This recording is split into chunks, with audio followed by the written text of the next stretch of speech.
로마서 8장 16절에서 23절을 보겠습니다. 성령이 친히 우리 영과 함께 우리가 하나님의 자녀임을 증거하시거니와 자녀이면 또한 상속자들이 하나님의 상속자들이요 그리스도와 함께한 공동 상속자들이니 우리가 그와 함께 고난을 받은 것은 함께 영광도 받게 하려 함이니라. 이는 현재의 고난들이 우리에게 나타나게 될 영광의 감히 비교되지 못한다고 내가 여기기 때문이라.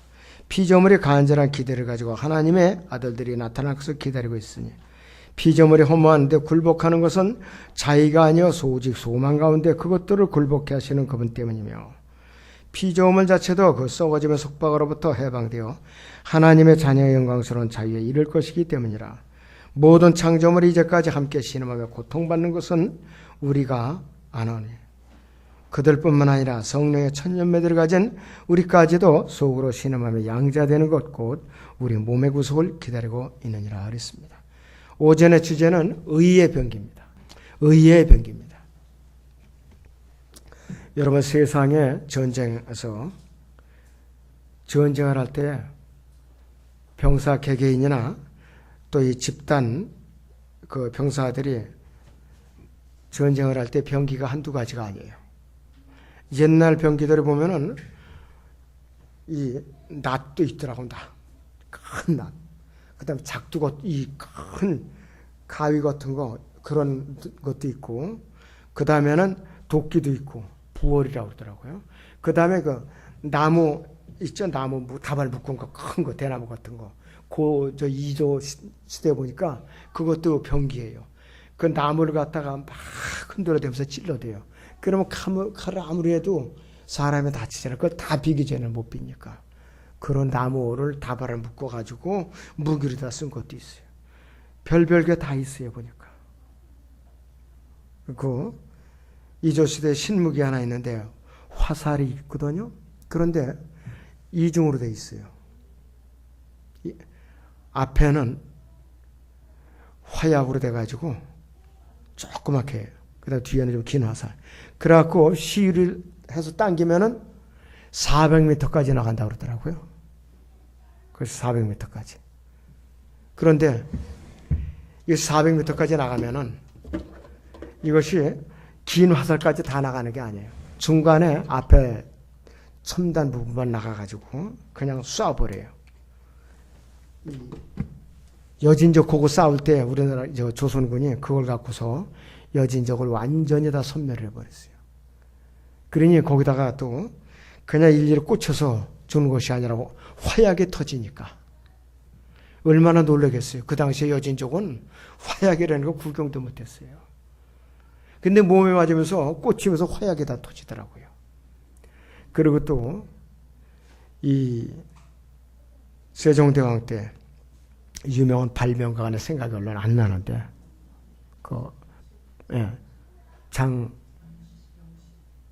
맞아. 자, 그런데 장영실이 해시계 만들었죠. 물시계 만들었죠. 그렇게 정교하게 만들 수가 없어요. 그래갖고 휴대용 시계를 만든 거예요. 그래갖고 병력을 집합시키고 집중하고 헤어져갖고 어디서 만나자 하는데 정확하게 그 시각에 거기서 만났더라고요. 그러니까 적은 병력을 갖고도 떨어져서 이제 각자 행진하다가 어느 지점에서 몇 시각에 만나자.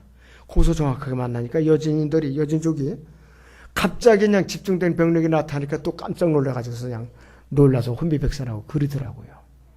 그 당시에 벌써 이렇게 시간 개념이 있었어요. 병사들이 싸우는데. 근데 요즘 지각을 하고 시간을 지키지 않는 병사들은 죽어마땅하죠. 시간 개념이 없으니까. 자, 영적인 전쟁에도 무기가 대단히 많이 필요해요.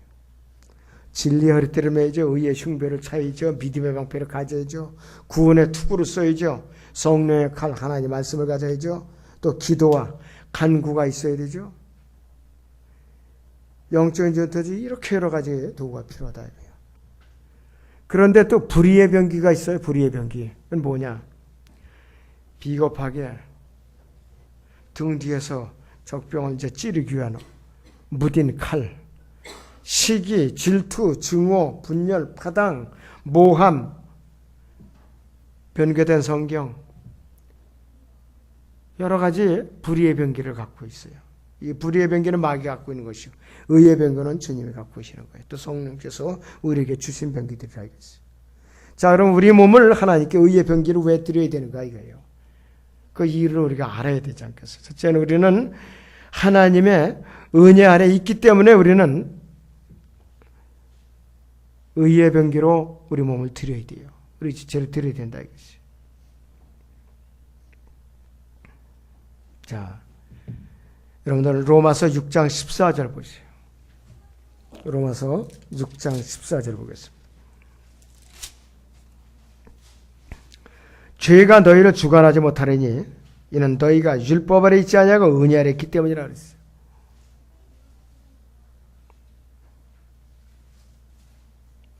죄와 율법은 언제든지 동행해요. 지금 이 시대도 동행해요. 율법이. 그리고 은혜와 율법은 늘 적대 관계에 있어요. 친할 수가 없어요. 친구가 될 수 없다 이것이. 죄와 율법은 어떻게 되냐. 좋은 선물이 아니라 사망을 가져오게 돼 있어요. 하나님의 은혜는 영원한 생명을 가져오죠. 죄와 율법은 사망을 가져오는 것이요. 그래서 이 사도 요한도 요한복음 1장 17절에서 율법은 모세를 통하여 받았지만 은혜와 진리는 예수 그리스도를 통하여 온 것이라. 요한복음 1장 17절을 구분해 갖고 구약과 신약의 완전한 분기점을 이루는 거예요. 정확하게 말하면. 우리는 하나님의 은혜를 구원을 받았기 때문에 진리이신 하나님께 절대로 복종을 해야 되는 거예요. 그분의 은혜 아래 있기 때문에 우리는 우리의 지체를, 몸의 지체를 의의 변기를 드려야 된다 이것이. 에베소 2장 다시 봅니다. 8절에서 10절을 보겠습니다. 에베소 2장 8절에서 10절을 봅니다. 너희가 믿음으로 말미암아 은혜로 구원을 받았으니 이것은 너희에게서 난 것이요 하나님의 선물이라. 행위에서 난 것이 아니니 아무도 자랑하지 못하게 하려 하심이라. 우리는 그분의 작품이니 그리스도 예수 안에서 선한 일들을 위해 창조되느니라. 이 일들을 하나님께서 미리 정하시고 우리로 그것들 가운데서 행하게 하려 하신 것이라 그랬어요. 우리의 몸값은 대단해요. 우리의 몸값은 대단히 비싸다고요. 하나님의 작품이니까 비쌀 수밖에 없어요.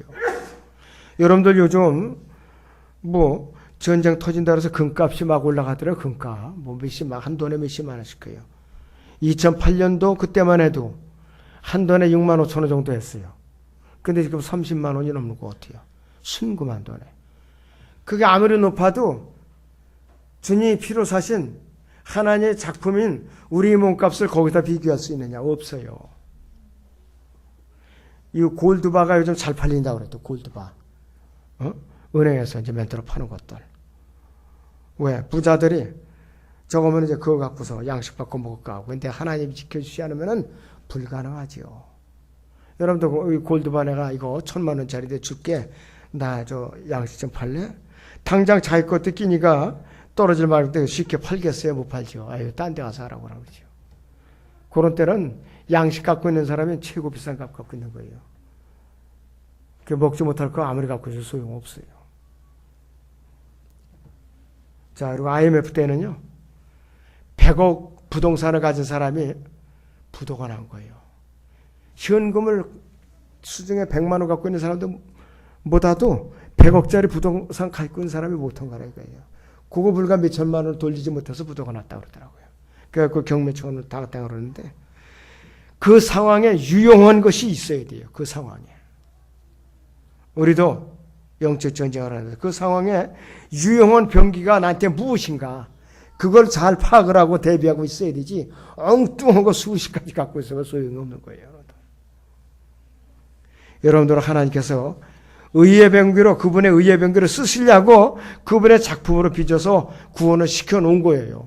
그렇기 때문에 우리는 그분께 순종을 하고 그분께 우리의 지체를 의의 병기를 드려야 되는 것이에요. 또 그래야 마땅한 것이라 이것이에요.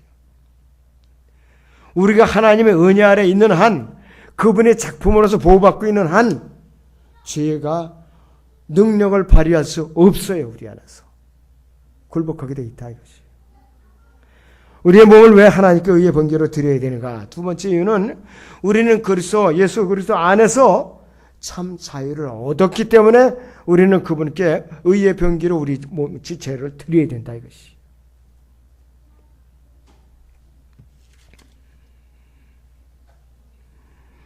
본문 로마서 8장 16절에서 20절을 또 보죠. 다시 로마서 8장 16절에서 20절을 보겠습니다. 성령이 친히 우리의 영과 함께 우리가 하나님의 자녀임을 증거하시거니와 자녀이면 또 성수자들이니 하나님의 성수자들이요 그리스도와 함께한 공동 성수자들이니 우리가 그와 함께 고난을 받은 것은 함께 영광도 받게 하려 함이니라. 이는 현재의 고난들이 우리에게 나타나게 될 영광에 감히 비교되지 못한다고 내가 여기기 때문이라.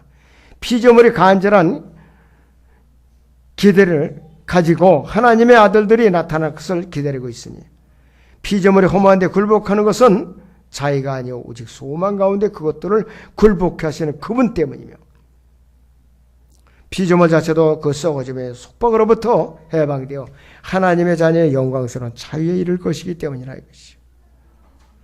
우리는 이 소망 안에서 자유를 얻었기 때문에 참 자유를 얻었기 때문에 우리는 하나님께 대한 감사함을 잊어서는 안 돼. 잊어서는 안 돼. 우리는 공중권세의 통치자의 바로 지배를 받고 있었던 마귀의 노예에 섰어요. 육신의 정욕들을 행했다 이것이. 다른 자들과 같이 우리는 진노의 자녀에 불과했어요. 언제 엊그저께만 해도.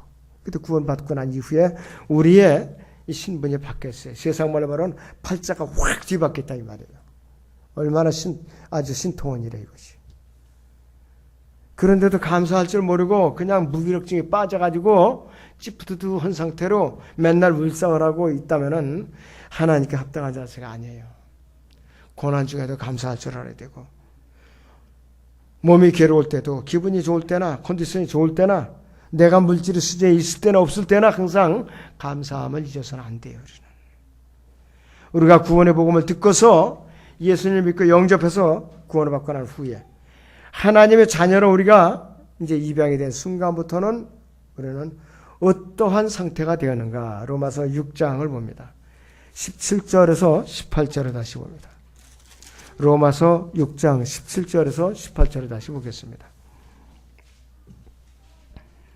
하나님께 감사드리는 것은 너희가 죄의 종이었으나 너희에게 전하여 준 교리의 본을 마음으로부터 순종하여 죄에서 해방되어 의의 종이 되었습니다.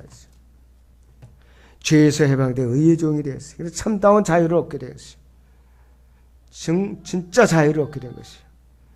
자, 여러분들 이 세상의 모든 위정자들이 지금 세상에 평화를 가져오자 너도 나를 할 것 없이 큰 나라건 작은 나라건 한결같이 그 구호를 외치고 있어요. 우리나라도 사람이 사람답게 나라가 나라답게 그 구호를 지금 외치고 있어요.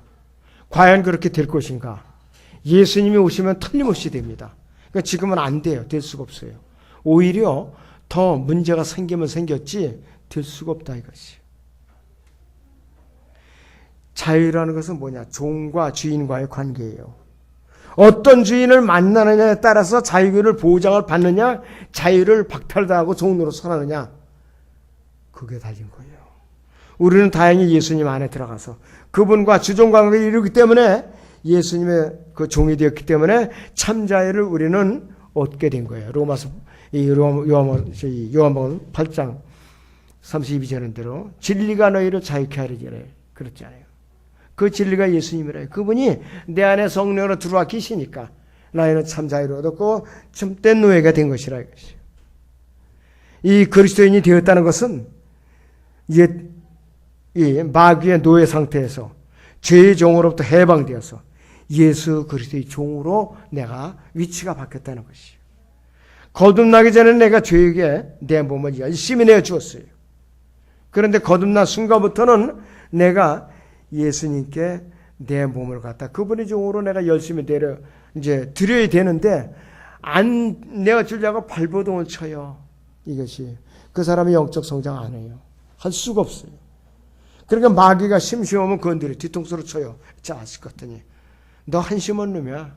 네 거듭났어도 내가 너 구원을 뺏지 못하지만 언제든지 종으로 부릴 수가 있어요. 한심한 놈아 정신 차려 이러면서 뒤통수로 친다고요.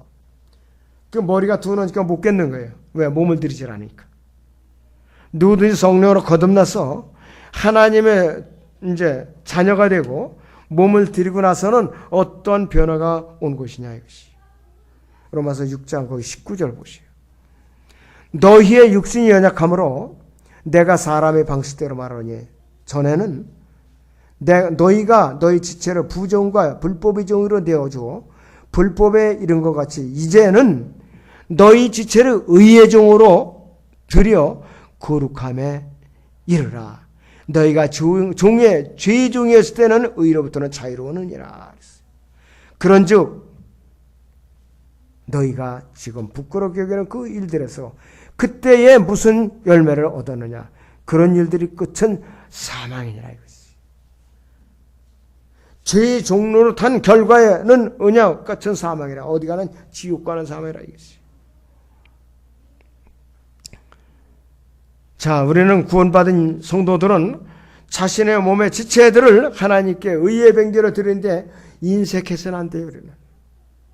왜? 죄에서 해방돼서 의의 종이 되었기 때문에 마귀의 종에서 주님의 종으로 변화됐기 때문에 그렇다. 우리가 죄의 종이었을 때는 양심의 가책을 느끼지 못하니까 의로부터 자유로운 거예요. 내가 죄를 져도. 그러나 이건 뭐냐? 불의를 좋아하고 불의를 내가 완전히 삶의 친구로 삼았다는 뜻이에요. 그러니까 하나님 편에서는 답답하죠. 안타깝고.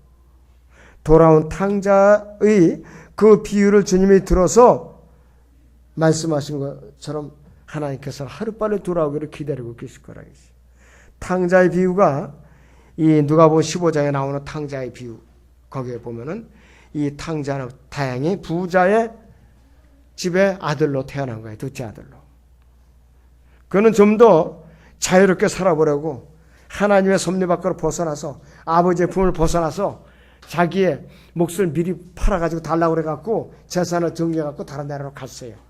수중에 돈이 있을 때까지는 재미있었지요.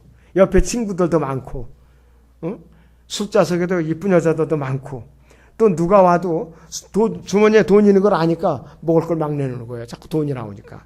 그런데 그 나라에 흉년이 들어갔고 주머니에 맞춘 돈도 떨어지니까 아무도 상대해 주는 사람이 없어요. 그렇게 알랑알랑 되던 옆에 친구들도 자취를 감추고 말았다.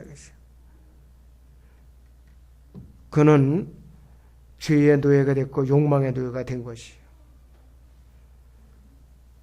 아버지의 집에서 그렇게 편안하게 살던 아들이 다른 나라에 가서 다 떨어지고 빈털터리가 되니까 그 나라가 또 더군다나 엎친 데도 가물으니까 남이 농장에 가서 돼지를 치는 일을 하는데 돼지가 먹는 그 열매가 있어요. 쥐엄 열매. 어떻게 생겼는지 모르지만은 사람들이 먹기에는 아주 척박한 열매겠죠. 그것조차도 먹고 싶어도 쥐는 사람이 없어요. 주는 사람이 없어요. 야, 돼지 여기도 먹을 거 없어. 너까지 줄 게 없어. 너 다른 나라의 손님이 어떻게 이걸 먹어?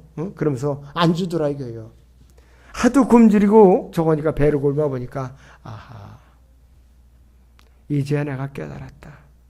그래도 내 육신의 아버지께로 가면은 내가 거기 부리는 종들은 평상시에 잘 먹은 걸 내가 봤는데 먹을 것이라도 내가 얻어먹겠지.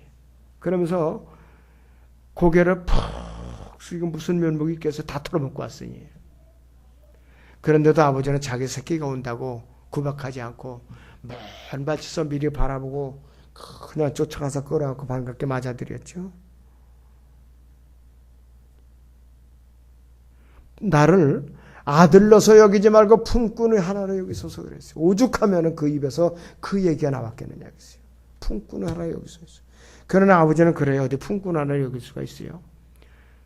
비싼 대가를 치렀지만은 그때서야 진짜 아들을 얻은 거 아니에요. 그때서야 비로소. 그리스도인이 온갖 말썽을 다 버리고 타락했다가 말씀으로 변화받아서 올바로 돌아왔을 때에 하나님의 심정하고 똑같다 이것이 바로. 자, 베드로는 그런 상태에 우리를 어떻게 표현하고 있는가? 여기 베드로전서 2장 25절을 보겠습니다. 베드로전서 2장 25절을 보겠습니다.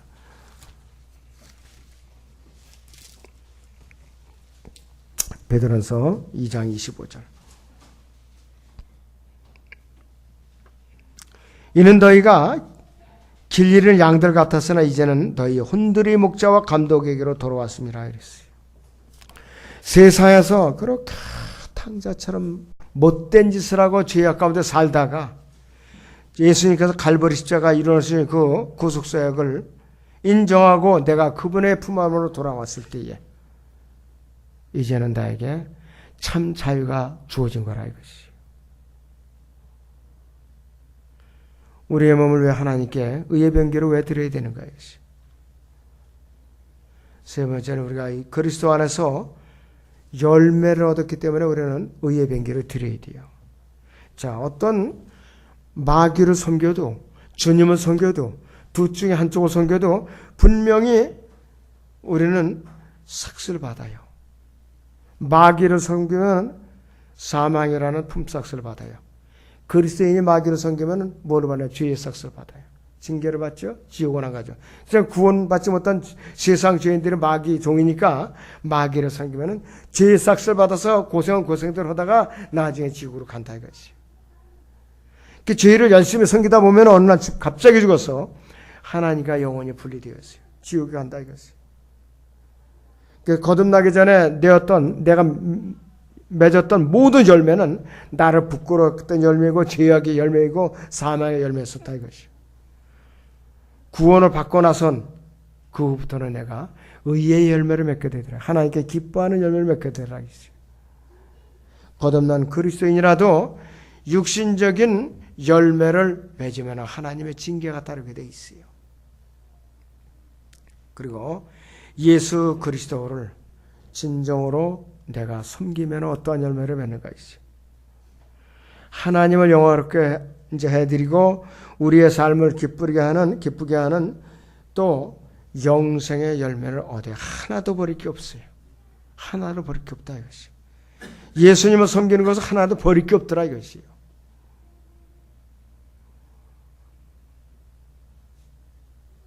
요한복음 15장 8절에서 예수님께 제자들에게 어떻게 말씀하시는가 보죠. 요한복음 15장 8절을 보시죠.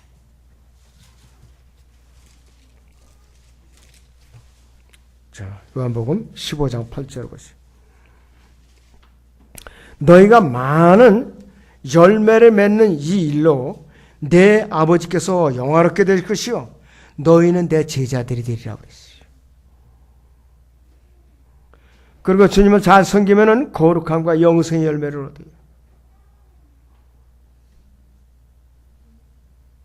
로마서 6장 22절에 보니까 그러나 이제는 너희가 죄로부터 자유롭게 되고 하나님의 종이 되어 거룩함에 이르는 열매를 얻었으니 그 끝은 영생이라고 그랬어요. 그리고 우리는 예수님을 잘 섬기면은 성령의 열매를 부지런히 맺게 되는 거예요. 성령의 열매를. 성령의 열매는 나쁜 것이 있던 거에 하나도 없잖아요. 우리가 점심시간에 배우는 것들이 있죠. 갈라디아서 5장 보세요. 22절에서 23절을 보겠습니다. 갈라디아서 5장 22절에서 23절을 보겠습니다. 그러나 성령의 열매는 사랑과 기쁨과 화평과 오래 참음과 친절과 선함과 믿음과 온유와 절제니 그러한 것을 반대할 법이 없느니라. 그리스도께 속한 사람들은 그 육신을 욕정과 정욕과 십자가에 못 박았느니라 이것이요. 매일매일 나는 십자가에 못 박혀 있는 삶을 살기 때문에 가능하다 이것이요.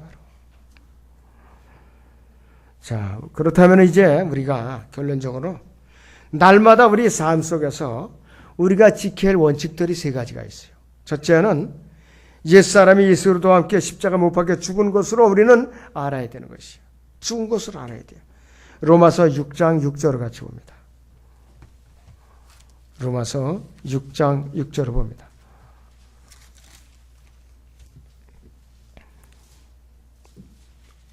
우리가 이것을 아나니 곧 우리 옛사람이 그와 함께 십자가에 못 박힌 것은 죄의 몸을 멸하여 더 이상 우리가 죄에게 종노릇하지 않게 하기 위함이라 그랬어요.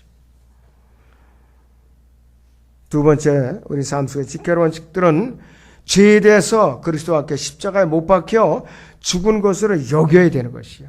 11절 것이 이와 같이 너희도 너희 자신을 정령 죄에게는 죽은 자요 예수로도 우리 죄로 말하며 하나님께는 산 자로 여기라 그랬어요. 이 반대로 여기면 이제 일이 생기는 거야. 계속해서. 세 번째 원칙은 내 몸을 주님께 내어드려서 그분께서 용도대로 빚어 쓰시도록 나를 내어드려야 돼요. 내 지체를 내어드려야 돼요. 빚어 쓰시도록. 12절부터 13절 보죠. 그러므로 너희는 너희 죄가 너희 죽을 몸 안에서 군림하지 못하게 하여 몸의 정욕 가운데 죄에게 순종하지 말고 또 너희 지체를 불의의 병기로 죄에게 내어주지 말고 다만 너희 자신을 죽은 자들로부터 살아난 자들처럼 하나님께 드리면 너희 지체를 의의 병기로 하나님께 드리라고 그랬어요. 의의 병기로. 더 이상 우리 지체를 불의의 병기로 드리다가 주님께서 오시는 것도 모르고 눈 깜짝하는 순간에 부끄러운 상태로 우리가 올라갔단 말이에요. 이 부끄러움을 뭘로 우리가 감당할 수가 있는가? 그 난감한 광경을 우리가 생각을 해봐요. 끔찍한 장면이에요.